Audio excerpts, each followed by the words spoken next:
There are two types of exchange rate systems, the flexible exchange rate system and the fixed exchange rate system. In this video, you will learn about the flexible exchange rate system. लेकिन सबसे पहले foreign exchange क्या है उसको जान लें. Foreign exchange all currencies other than the domestic currency. Her country की अपनी एक करेंसी होती है. अगर हम इंडिया की बात करें तो इंडिया की करेंसी है रुपी, जिसका सिंबल है रुपी. रुपी के अलावा जितनी भी करेंसीज हैं वर्ल्ड में, वो सभी इंडियंस के लिए, इंडियन रेजिडेंट्स के लिए वो फॉरेन एक्सचेंज होंगी. तो all currencies other than the domestic currency of a country are referred to as foreign exchange. Exchange rate क्या है? Exchange rate is like the price of the foreign currency. Foreign currency अगर purchase करनी हो तो उसका price क्या पे करना है, उसको हम एक्सचेंज रेट बोल देते हैं या फॉरेन एक्सचेंज रेट बोल देते हैं. तो basically price of one currency in terms of another currency. एक करेंसी का दूसरी करेंसी के टर्म्स में प्राइस ही एक्सचेंज रेट कहलाता है. जैसे number of domestic currency that can be exchange for one unit of foreign currency. तो डोमेस्टिक करेंसी अगर रुपी है, उसकी कितनी यूनिट पे करनी पड़ेगी? One unit of the foreign currency. तो एक यूनिट फॉरेन करेंसी यानी डॉलर के लिए डोमेस्टिक करेंसी की कितनी यूनिट पे करनी पड़ रही है? 71. तो यही एक्सचेंज रेट होगा. अब सोर्सेज क्या है? Sources of demand for foreign exchange. Foreign exchange की डिमांड और सप्लाई के सोर्सेज हमें यहाँ स्टडी करने हैं. आगे बढ़ने से पहले तभी हम मार्केट मैकेनिज्म को स्टडी कर पाएंगे, क्योंकि यहाँ हम बात कर रहे हैं इस वीडियो में फ्लेक्सिबल एक्सचेंज रेट सिस्टम की. फ्लेक्सिबल एक्सचेंज रेट सिस्टम की, जिसमें मार्केट फोर्सेस ऑफ डिमांड और सप्लाई, ये जो मार्केट फोर्सेस है डिमांड और सप्लाई, ये डिटरमाइन करेंगी कि फॉरेन एक्सचेंज रेट क्या होगा डोमेस्टिक करेंसी का विस विस द फॉरेन करेंसीज. तो पहले हम बात करते हैं डिमांड फोर्स की. फॉरेन एक्सचेंज की डिमांड किन किन चीजों के लिए होती है? अगर इंपोर्ट करना है गुड्स या सर्विसेज का, तो उसके लिए जो डोमेस्टिक जो इम्पोर्टर्स होते हैं उनको पे करना होता है फॉरेन करेंसी में, क्योंकि उनको फॉरेन कंट्री से इंपोर्ट करना है गुड्स एंड सर्विसेज को, तो उन्हीं की करेंसी में पे करना होगा. उसके लिए डिमांड जनरेट होती है फॉरेन करेंसी की, यानी फॉरेन एक्सचेंज की डिमांड जनरेट होती है. फिर सेकंड रीजन है to make income payments. Income payment investment payments के लिए भी हो सकता है और ये फैक्टर इनकम के लिए भी. यानी कि अगर फॉरेनर जो है उन्होंने डोमेस्टिक कंट्री में इन्वेस्ट किया है तो उनको इन्वेस्टमेंट इनकम होगी अर्न, और अगर फॉरेन रेजिडेंट्स डोमेस्टिक कंट्री में वर्क कर रहे हैं तो उनको फैक्टर इनकम रिसीव होगी. तो उसके लिए फॉरेन एक्सचेंज की जरूरत पड़ती है. या ट्रांसफर पेमेंट्स यानी गिफ्ट ग्रांट्स, ये या कोई कंट्री दूसरी कंट्री को पे करे, डोमेस्टिक कंट्री अदर कंट्रीज को पे करे, या फिर जो सिटीजन्स हैं वो प्राइवेट लेवल पर कोई गिफ्ट या ग्रांट अपने किसी रिलेटिव या फ्रेंड को सेंड करे. फोर्थ रीजन है to invest in physical and financial assets. तो अगर डोमेस्टिक रेजिडेंट्स जो हैं वो रेस्ट ऑफ द वर्ल्ड में, रेस्ट ऑफ द वर्ल्ड को यहाँ ROW शॉर्ट में लिख सकते हैं हम, रेस्ट ऑफ द वर्ल्ड में अगर वो कोई फिजिकल एसेट्स में यानी वहां कोई फैक्ट्री परचेज करना चाहते हैं, लैंड परचेज करना चाहते हैं, या फिर फाइनेंशियल एसेट्स में इन्वेस्ट करना चाहते हैं जैसे शेयर मार्केट में इन्वेस्ट करें, तो ऐसे में फॉरेन एक्सचेंज जो है उसकी डिमांड जनरेट होती है, उसकी जरूरत पड़ती है मार्केट में, उसकी एक्स्ट्रा डिमांड क्रिएट होती है. एक्सटर्नल असिस्टेंस या commercial landing to rest of the world. अगर रेस्ट ऑफ द वर्ल्ड को लैंडिंग कर रहे हैं, कंट्री टू कंट्री हो रहा है, एक्सटर्नल असिस्टेंस जिसे हम कहते हैं, और या फिर कमर्शियल लैंडिंग हो सकती है. प्राइवेट एंटिटीज जो हैं, मल्टीनेशनल कॉरपोरेशंस जो हैं, वो डोमेस्टिक कंट्री से रेस्ट ऑफ द वर्ल्ड को पे कर रहे हो, या फिर जो डोमेस्टिक सिटीजन्स हैं वो फॉरेन कंट्री का टूर करें, वो टूरिस्ट या फिर मेडिकल टूरिज्म या एजुकेशनल पर्पसेज या मीटिंग्स या किसी भी पर्पज के लिए अगर वो फॉरेन कंट्री को विजिट कर रहे हैं तो उनको भी फॉरेन एक्सचेंज की जरूरत पड़ती है. तो ये सारे सिक्स जो सोर्सेज हैं, या और छोटे मोटे सोर्सेज और हो सकते हैं जो क्रिएट करते हैं डिमांड फॉर फॉरेन एक्सचेंज. और अब सप्लाई के सोर्सेज देख लीजिए. अगर इंपोर्ट डिमांड क्रिएट करता है तो एक्सपोर्ट सप्लाई क्रिएट करता है. एक्सपोर्ट करने से, जब डोमेस्टिक कंट्री से एक्सपोर्ट होता है तो फॉरेन कंट्रीज जो हैं वो, उनको गुड्स एंड सर्विसेज तो डिलीवर किए जाते हैं, लेकिन बदले में वो फॉरेन करेंसी में पे करते हैं, और पेमेंट होने की वजह से एक सप्लाई चेन क्रिएट होती है, supply of foreign exchange create होती है। इनकम रिसीव्स, अगर रेस्ट ऑफ द वर्ल्ड से इनकम रिसीव्स हम अगर डोमेस्टिक कंट्री में देख रहे हैं, वो चाहे इन्वेस्टमेंट इनकम की फॉर्म में हो या फैक्टर इनकम की फॉर्म में, वो भी सप्लाई क्रिएट करती है। ट्रांसफर रिसीव्स, यहाँ रिसीव्स जो है बेसिकली वो सप्लाई के सोर्सेज हैं, और पेमेंट्स जो है, पेमेंट्स जो हमने लास्ट स्लाइड में अभी देखा, पेमेंट्स वो सारे जो है वो डिमांड के। तो अगर डोमेस्टिक कंट्री लोन लेती है तो वो सप्लाई का सोर्स है, और अगर लोन देती है तो वो डिमांड का सोर्स है। तो हम बात कर लेते हैं अगेन एक्सटर्नल असिस्टेंस और कमर्शियल लैंडिंग की। तो अगर from the rest of the world हो रही है तो वो सप्लाई है, और अगर to the rest of the world है तो वो डिमांड है, क्योंकि डोमेस्टिक कंट्री जो है वो, डोमेस्टिक इकोनॉमी जो है वो बेसिकली पे कर रही होती है उस केस में। When foreigners to domestic country, तो अगर फॉरेनर्स डोमेस्टिक कंट्री में आते हैं टूर करने के लिए, तो वो फॉरेन करेंसी लेकर के आएंगे, जिससे supply of foreign currency create होती है बेसिकली। तो ये थे सोर्सेज डिमांड और सप्लाई के।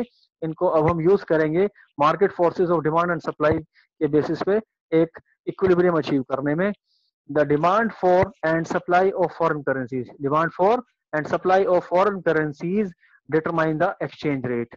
तो डिमांड और सप्लाई की जो फोर्सेज जहाँ इक्वेट हो जाती हैं, जहाँ उनका इंटरेक्शन होता है, वही इक्विलिब्रियम होता है, जिसे हम exchange rate, market exchange rate accept करते हैं under the flexible under the flexible exchange rate exchange rate system, right? If the total demand for foreign exchange, अगर फॉरेन एक्सचेंज के लिए जो टोटल डिमांड है वो सप्लाई से मैच नहीं होती है, फॉरेन एक्सचेंज अर्निंग्स या फॉरेन एक्सचेंज की सप्लाई जो है उससे मैच नहीं होती है, तो क्योंकि डिमांड और सप्लाई इक्वल नहीं है फॉरेन एक्सचेंज की, तो उससे क्या होगा, फॉरेन एक्सचेंज का प्राइस, जिसे हम बेसिकली एक्सचेंज रेट बोलते हैं, तो वो चेंज होगा। Rate at which currencies exchange for one another will change, तो वो चेंज होगा, मार्केट में एक फ्रेश इक्विलिब्रियम स्टैब्लिश होगा। डेप्रिसिएशन का मीनिंग देख लीजिए क्या है, और इसके बाद एप्रिसिएशन। डेप्रिसिएशन क्या होता है, अगर फॉरेन करेंसीज के विसे विस डोमेस्टिक करेंसी की वैल्यू डिक्रीज हो जाती है, जिसे हम कहते हैं डोमेस्टिक करेंसी का वीक हो जाना। तो इसको देखिए, fall in price of domestic currency in terms of foreign currency in foreign exchange market is called depreciation. और ये किसकी वजह से होता है, ये market forces of demand and supply की वजह से होता है, तो ही ये फ्लेक्सिबल एक्सचेंज रेट सिस्टम कहलाएगा। और अगर ये सेंट्रल बैंक की तरफ से किया जाता है तो वो फिक्स्ड एक्सचेंज रेट सिस्टम की कैटेगरी में इंक्लूड होगा। एप्रिसिएशन इसका जस्ट ऑपोजिट फिनोमिना है, अगर डोमेस्टिक करेंसी जो है उसके प्राइस में राइज हो जाता है, इंक्रीज हो जाता है, वो ज्यादा अब स्ट्रॉन्ग हो जाती है। एप्रिसिएशन के केस में आप देखें स्ट्रॉन्ग, और डेप्रिसिएशन के केस में वीक हो जाते हैं क्या, डोमेस्टिक करेंसी यहाँ इसका प्राइस राइज हो जाता है, वो स्ट्रॉन्ग हो जाती है in terms of foreign currency, तो वो depreciation, sorry this is wrong, appreciation appreciation कहलाएगा। और ये क्यों होता है, ये होता है बेसिकली डिमांड और सप्लाई फोर्सेस की वजह से। करेंसी मार्केट में डिमांड और सप्लाई फोर्स जब इंटरेक्ट करते हैं एक दूसरे के साथ, तो उनका इंटरेक्शन कहाँ होता है, इक्विलिब्रियम एस्टैब्लिश उसी के बेसिस पे होता है। नाउ केस ऑफ डेप्रिसिएशन, अगर डेप्रिशिएट होती है डोमेस्टिक करेंसी तो उस केस में क्या होता है, डेप्रिसिएशन का मतलब होता है fall in the price of domestic currency, last slide में अभी मैंने एक्सप्लेन किया। और अगर डोमेस्टिक करेंसी का प्राइस कम हो जाता है तो इसे हम मानते हैं rise in foreign exchange rate. कैसे, अगर मैं डोमेस्टिक करेंसी रुपी को मान लूं, रुपी डोमेस्टिक करेंसी है, इसका डेप्रिसिएशन हुआ तो यानी फॉल हुआ इसकी वैल्यू में, इसकी वैल्यू में फॉल कैसे होगा, अगर earlier 60 rupees $1, now 70 rupees gives $1। तो you can see पहले $1 60 रुपीज पे करके हमें रिसीव हो सकता था, अब 70 रुपीज पे करके रिसीव होता है। तो इसका मतलब जो रुपी है, रुपी की वैल्यू डाउन हुई है, रुपी वीक हुआ है। तो और फॉरेन एक्सचेंज रेट इंक्रीज हुआ है। फॉरेन एक्सचेंज रेट पहले 60 to 1 था, अब वो 70 to 1 हो गया है, तो फॉरेन एक्सचेंज रेट इंक्रीज हो गया है। डेप्रिसिएशन के केस में इकोनॉमी पे इम्पैक्ट क्या होता है उसको बहुत जल्दी से देख लेते हैं। डेप्रिसिएशन के केस में क्योंकि डोमेस्टिक गुड्स जो है चीपर हो जाते हैं, डोमेस्टिक गुड्स चीपर हो जाते हैं क्योंकि डेप्रिसिएशन में प्राइस जो है वो फॉल होता है डोमेस्टिक करेंसी का। तो फॉरेन जो करेंसीज हैं उनके कंपैरिजन में, क्योंकि डोमेस्टिक करेंसी वीक हो गई है तो गुड्स भी चीपर हो जाएंगे। तो डोमेस्टिक कंट्री के जो गुड्स हैं वो चीपर हो जाएंगे, तो उनका एक्सपोर्ट इंक्रीज होगा, और एक्सपोर्ट इंक्रीज होने से नेशनल इनकम इंक्रीज होती है। क्यों? क्योंकि A D is equal to C plus I plus G plus X minus M which is net exports. तो एक्सपोर्ट अगर इंक्रीज होता है तो एग्रीगेट डिमांड इंक्रीज होती है, विच इज एक्चुअली द ये नेशनल इनकम इंक्रीज करेगा, क्योंकि इक्विलिब्रियम लेवल पे AD is equal to A S is equal to Y, तो नेशनल इनकम इंक्रीज होती है। अब डेप्रिसिएशन का केस समझने के बाद एप्रिसिएशन का केस समझिए। ये बिल्कुल उसका ऑपोजिट है। एप्रिसिएशन में डोमेस्टिक करेंसी स्ट्रांग हो जाती है। अगर पहले रुपीज 60 में $1 रिसीव होता था, यानी $1 का प्राइस रुपीज 60 था, तो अब वो चेंज होकर रुपीज 50 फॉर $1। तो इस केस में रुपी स्ट्रांग हुआ है, क्योंकि रुपी पहले 60 यूनिट रुपी की पे करके 1 यूनिट डॉलर की रिसीव होती थी, अब 50 पे करने पे ही $1 रिसीव हो जाता है। तो इसका मतलब rise in price of domestic currency हो गया है। और यहाँ देखिए फॉरेन एक्सचेंज रेट फॉल हो गया, जो कि 60 था पहले वो अब 50 रह गया है, 60 से 50 पर डिक्रीज हो गया है। आगे देखिए एप्रिसिएशन का इम्पैक्ट क्या होता है। क्योंकि डोमेस्टिक करेंसी स्ट्रांग हो गई है, डोमेस्टिक करेंसी स्ट्रांग हुई है, तो उसका इम्पैक्ट ये होगा कि फॉरेन करेंसीज के कंपैरिजन में डोमेस्टिक करेंसी अब महंगी है। महंगी होने के कारण जो फॉरेन गुड्स हैं वो सस्ते हो जाएंगे कंपैरेटिवली, जो डोमेस्टिक गुड्स हैं वो कंपैरेटिवली महंगे होंगे। तो फॉरेन गुड्स क्यों सस्ते होंगे? क्योंकि फॉरेन करेंसी बेसिकली सस्ती हो गई है। अगर हम यहाँ देखें $1 पहले 60 रुपीज पे करके मिलता था, अब 50 रुपीज में ही मिल जाता है। तो इसका मतलब सीधा सा ये हुआ कि डॉलर की जो प्राइस है वो कम हो गया, डॉलर सस्ता हो गया। सस्ता होने से जो डॉलर की टर्म्स में जो गुड्स होंगे वे सस्ते हो जाएंगे, यानी फॉरेन गुड्स चीपर हो जाएंगे। राइज इन इम्पोर्ट्स, इम्पोर्ट यानी आयात जो है वो बढ़ जाएगा, जिससे डिक्रीज इन नेशनल इनकम होगा। क्यों? अगेन वही rule, A D is equal to C plus I plus G plus X minus M. तो अगर एम यानी इंपोर्ट अगर इंक्रीज हो रहे हैं, तो यहाँ क्योंकि ये माइनस है तो ये एग्रीगेट डिमांड रिड्यूस होगी, और एग्रीगेट डिमांड रिड्यूस होने का सीधा सा मतलब है, एग्रीगेट डिमांड डिक्रीज होने का मतलब है कि एक लोअर लेवल पे इक्विलिब्रियम स्टैब्लिश होगा, इकोनॉमी में नेशनल इनकम डिक्रीज होगी। एक टेबल की फॉर्म में, डाटा की फॉर्म में इसको हम स्टडी कर लेते हैं कि कैसे डिमांड कर्व या डिमांड शेड्यूल जो है रुपीज का हम डिराइव कर सकते हैं। उसको यहाँ देखिए कि अगर इंडियन गुड्स का एक्सपोर्ट होता है, assume a situation where India is exporting product X to US, the price of which is rupees 100। तो 100 रुपीज क्या है? इंडियन एक्सपोर्ट का प्राइस है of a good, right? Given an exchange rate of $0.06 per rupee, the dollar price of product X is $6। तो यहां अगर हम देखें ये एक्सचेंज रेट है, this is 17.94, this is actually dollar per rupee, जो पेरेंथेसिस में यानी ब्रैकेट में जो वैल्यूज दी हैं डॉलर पर रुपी, यानी $1 कितने रुपी पे करने पर रिसीव होता है।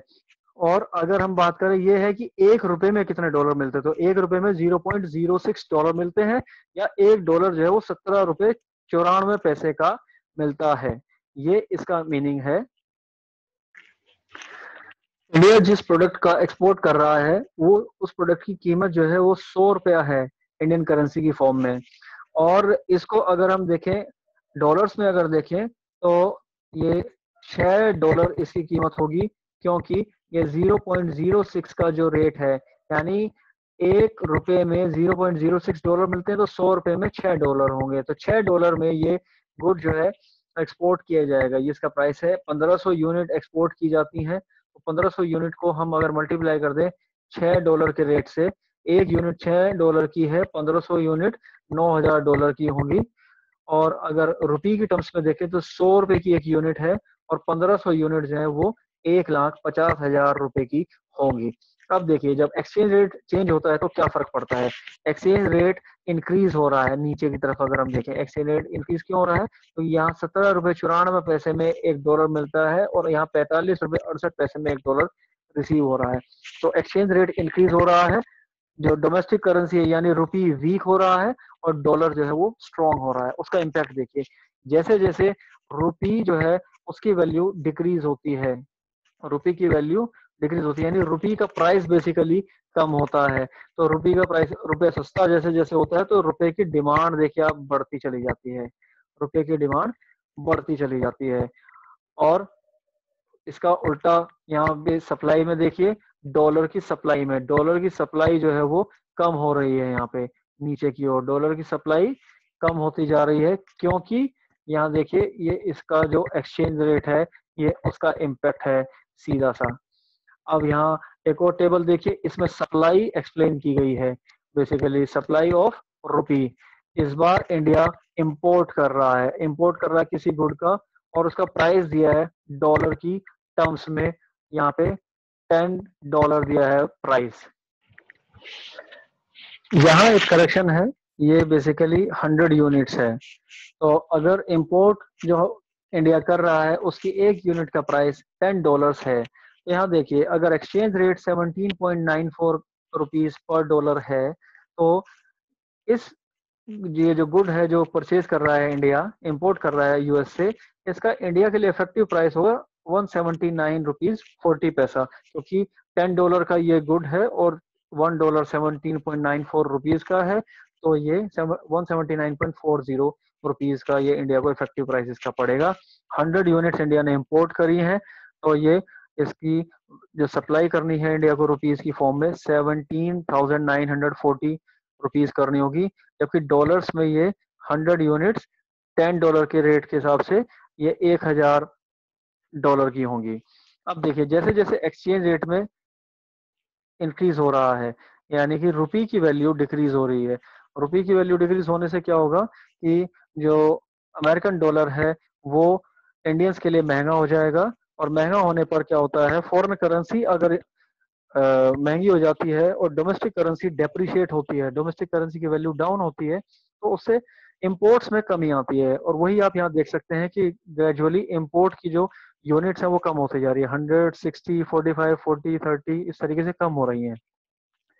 तो यहाँ देखिए कि ये जैसे जैसे फॉरेन एक्सचेंज रेट इंक्रीज हो रहा है, तो उसके साथ साथ ये प्राइस लेकिन उस गुड का सेम ही है। तो $10 को हम मल्टीप्लाई करते रहेंगे, ये डिफरेंट डिफरेंट वैल्यूज हमें मिलती रहेंगी जो इफेक्टिव प्राइस है। तो ये महंगा, इंडियंस के लिए गुड महंगा होता चला जा रहा है, और क्योंकि ये महंगा होता जा रहा है तो नंबर ऑफ यूनिट जो इंडिया इंपोर्ट कर रहा था वो डिक्रीज होता जा रहा है साथ के साथ में।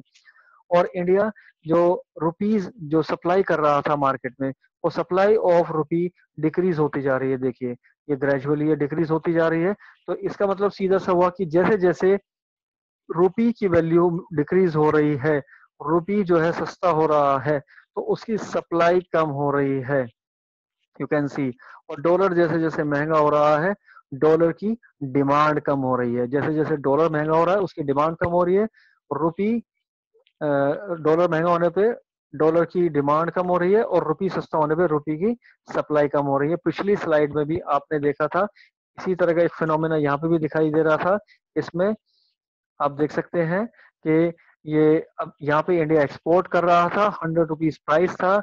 जैसे जैसे डेप्रिसिएशन हुआ, रुपी की वैल्यू डिक्रीज होने लगी, रुपी की वैल्यू डिक्रीज होने पे रुपी की डिमांड जो है वो इंक्रीज होने लगी थी, रुपी की डिमांड इंक्रीज होने लगी थी। और जैसे जैसे डॉलर महंगा हुआ, यहाँ देखिए जैसे जैसे डॉलर महंगा हो रहा था, वैसे वैसे डॉलर की सप्लाई कम होने लगी थी। तो बेसिकली जैसे किसी भी कमोडिटी के प्राइस और उसकी डिमांड सप्लाई में जो रिलेशन होता है, ऑलमोस्ट वैसा ही रिलेशन इस टेबल में शो किया गया है। आगे अब डायग्राम की फॉर्म में देख लेते हैं। थ्योरी ऑफ एक्सचेंज रेट कहता है कि डिटर्मिनेशन एक्सप्लेन्स कि how demand and supply of foreign exchange interact and jointly determine the equilibrium exchange rate. तो डिमांड और सप्लाई की फोर्सेज जो है वो कैसे इंटरैक्ट करती हैं और इक्विलिब्रियम एक्सचेंज रेट जो है डिटरमाइन होता है फ्लेक्सिबल एक्सचेंज रेट मैकेनिज्म में। तो फ्लेक्सिबल एक्सचेंज रेट मैकेनिज्म में गवर्नमेंट या सेंट्रल बैंक का कोई रोल नहीं होता, market forces of demand and supply of exchange rate जो है वही सब कुछ डिटरमाइन करती हैं। तो डिमांड और सप्लाई किसकी? फॉरेन एक्सचेंज की। डिमांड और सप्लाई ये दो फोर्सेस हैं, ये डिटरमाइन करेंगे कि एक्सचेंज रेट क्या होगा, इक्विलिब्रियम एक्सचेंज रेट। यहां पहले हम इसको रुपी की यानी डोमेस्टिक करेंसी की फॉर्म में देख लें और इधर ये डॉलर की फॉर्म में दिया गया है। देखिए पैनल ए जो है, पैनल ए में प्राइस दिया है डॉलर पर रुपी, डॉलर पर रुपी। एक डॉलर में कितने रुपीस मिलते हैं? तो अगर हम ऊपर की तरफ जाते हैं तो डॉलर पर रुपी इंक्रीज हो रहा है। डॉलर पर रुपी इंक्रीज होने पे इस तरफ देखिए रुपी की क्वांटिटी पे क्या इम्पैक्ट आता है। अगर हम डिमांड की बात करते हैं, रुपी की डिमांड डिक्रीज हो जाएगी जैसे जैसे डॉलर पर रुपी इंक्रीज होगा। डॉलर पर रुपी यानी एक डॉलर कितने रुपए में मिलता है। तो अगर ये इंक्रीज हो रहा है, एक डॉलर ज्यादा रुपयों में अगर मिलेगा तो क्या होगा? रुपी की जो वैल्यू है उसका मतलब सीधा सा है। तो यहाँ अगर हम देखें कि अगर हम ऊपर की तरफ ट्रेवल करते हैं वाई एक्सिस पर, तो डॉलर पर रुपी यहाँ हमने रिप्रेजेंट किया है। तो जैसे जैसे ऊपर की तरफ हम ट्रेवल करेंगे तो एक यूनिट ऑफ डॉलर जो है, 1 यूनिट ऑफ डॉलर जो है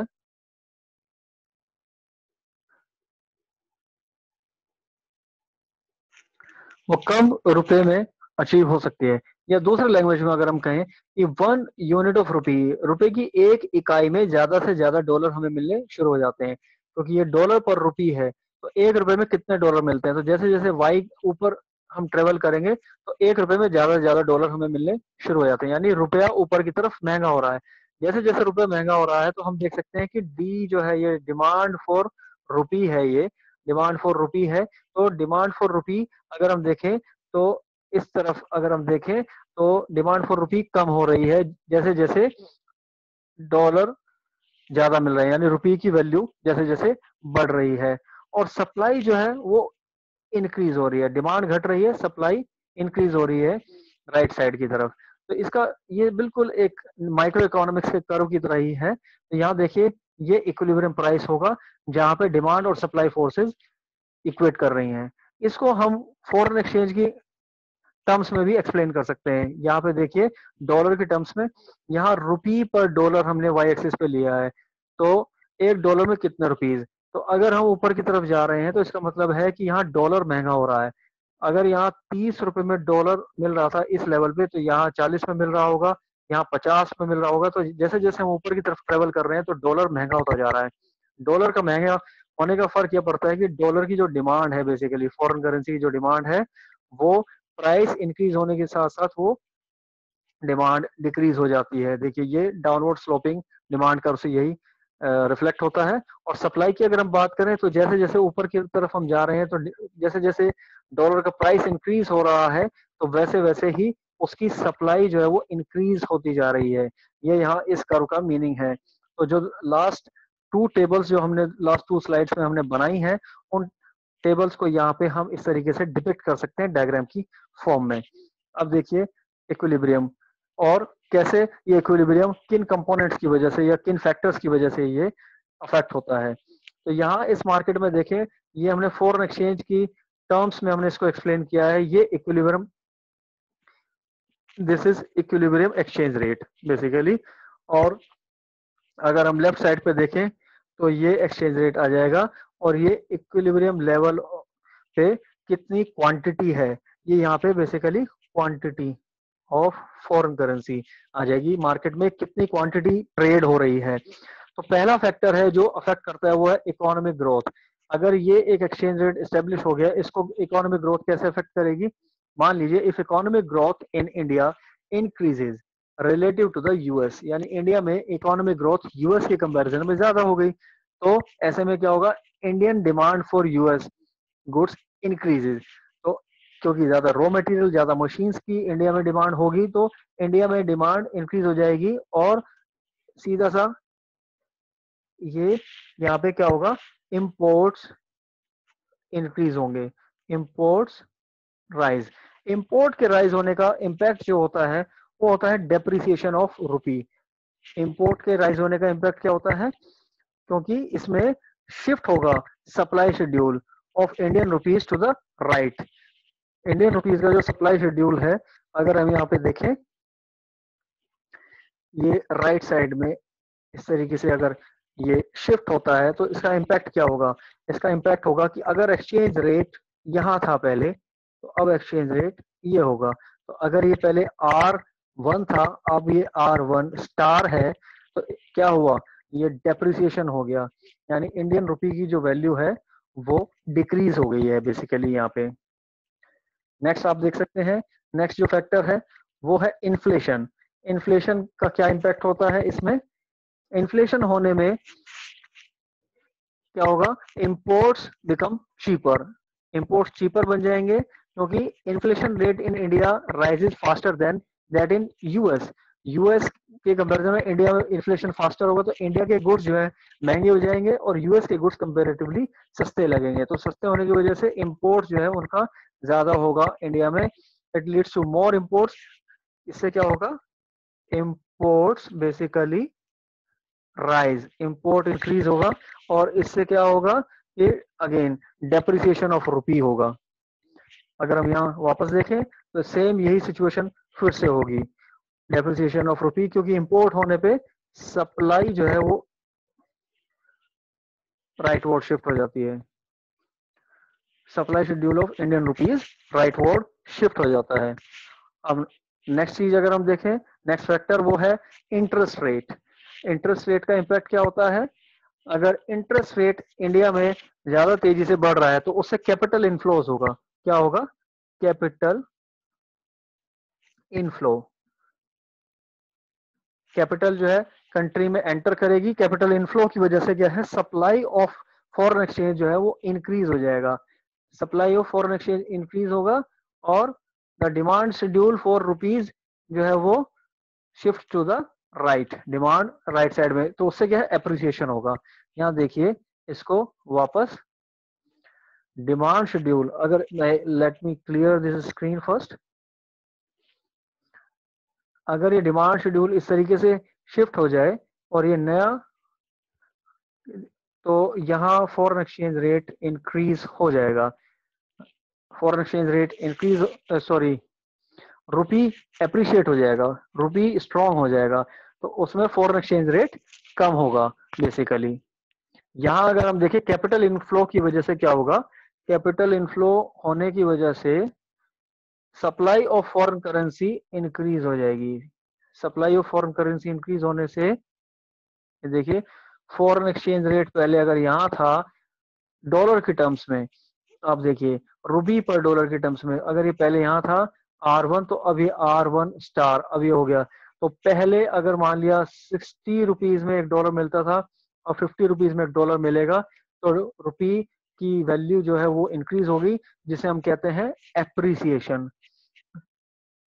बेसिकली इंटरेस्ट रेट अगर इंक्रीज हुआ है तो उससे कैपिटल फ्लो होगा ज्यादा, और ये राइटवर्ड शिफ्ट हो जाएगा सप्लाई कर्व, और राइटवर्ड शिफ्ट होने की वजह से सप्लाई कर्व क्या होगा, एप्रिसिएशन होगा, appreciation of domestic currency, domestic currency. और लास्ट फैक्टर है expectations about exchange rate. Expectation अगर एक्सचेंज रेट के बारे में, यानी स्पेकुलेशन जो है बेसिकली जो अंदाजा लगाया जाता है, अनुमान लगाया जाता है इंटरेस्ट रेट या ग्रोथ रेट के बारे में, उसका भी इम्पैक्ट होता है, इन्फ्लुएंस करता है वो भी एक्सचेंज रेट को।